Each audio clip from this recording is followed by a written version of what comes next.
All right, so let's take a look at some questions you guys are be handling in which they're giving you a y equals mx plus b here. They're giving you a what we like to call a function.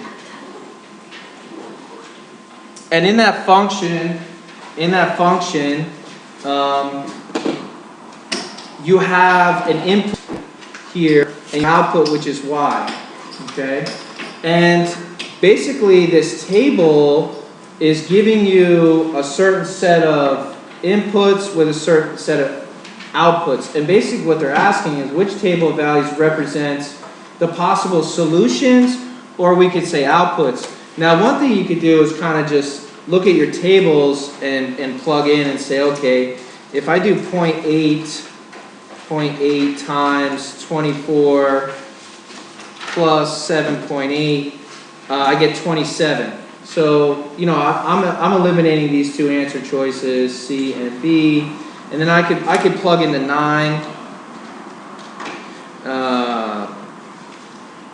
add the 7.8, and get 15. Okay, this is my choice here. That's one way of doing it. What I'd like to show you, and I think this is a great practice for use of the graphing tool on this calculator, is I'd like for you to plug in the 0.8, your variable button is here, x, plus 7.8. I'd like for you to graph that. One problem we're going to have here is our window has changed from our previous class. So what I could do there is kind of go back to Zoom Standard, and what that does is it brings me back to my original kind of window with the 10 and negative 10. Now take a look at this graph here. You have a y-intercept of 7.8, and you have a positive slope, which is basically, you know, up 0.8 over 1. But a great tool in this calculator is the table function. And basically what I did there, I hit second table, and that gives me all my values. So I can actually look at my value for 24 being 7. I can look for my value for 9 and see that it's 15. So I can actually plug this in, and I'll show you again with this example here. And it's good to show this one because it's showing us some fractions. So why don't I second quit? Why don't I take a look at something with a fraction here? We'll say negative. If I'm not subtracting from anything, I have to use the negative button down here at the bottom, which is tough for you to see. There's a negative button down here at the bottom. Okay, that's an important button to use here. This negative button. Why don't we put this over here so you can see the equation? Getting some glare there. So you have a negative button down here. We have negative 1 divided by 7, x, use my variable, minus, I could say, to make this a mixed number, I could say 7 times 11, 77, plus 4. I'd have to make this, I could also, yeah, I'd have to make this a mixed number here. 77 plus 4 would give me 81. I'll put this in parentheses too. I really like to put my fractions in parentheses because it kind of keeps it organized, and I don't end up subtracting 81, and keeps my order of operations. And then I'll graph that there. Okay, and then I could use, you can see this this graph is not on the table, so I'll use my zoom function. I'll zoom out, hit enter, and it actually gives me a visual. There's my negative 11 and 4/7 y-intercept. There's my negative slope.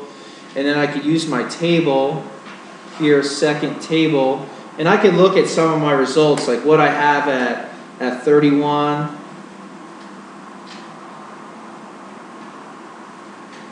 Which is negative 16. And then I could look at what I have at negative 11 there.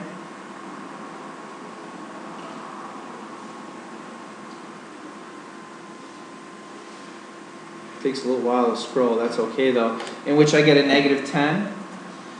And that helps me determine, okay, this is the correct table. And then again, if you look at this final question here, we have another kind of fraction, so it's good we'll take a look at another fraction here.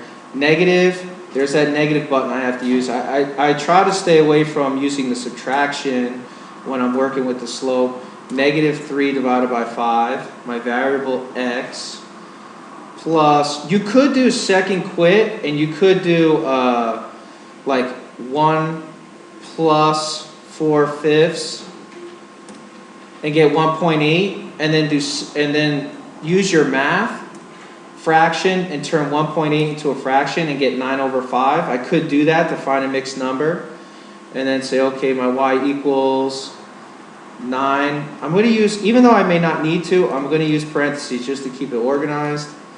And then here's my my graph. I can zoom in.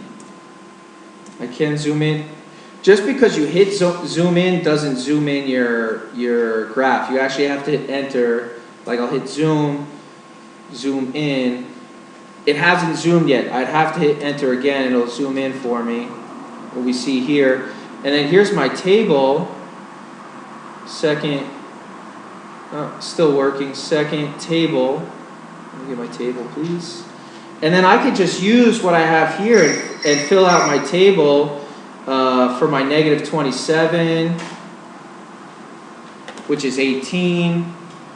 I could fill out my -22, which is 15. You can see they're giving me all whole numbers. See how they're skipping all the fraction answers? I believe they're doing that in an effort to make it easy for you guys to solve these manually. And then I have 3, which is 0 here. So I can use my calculator to fill out my table.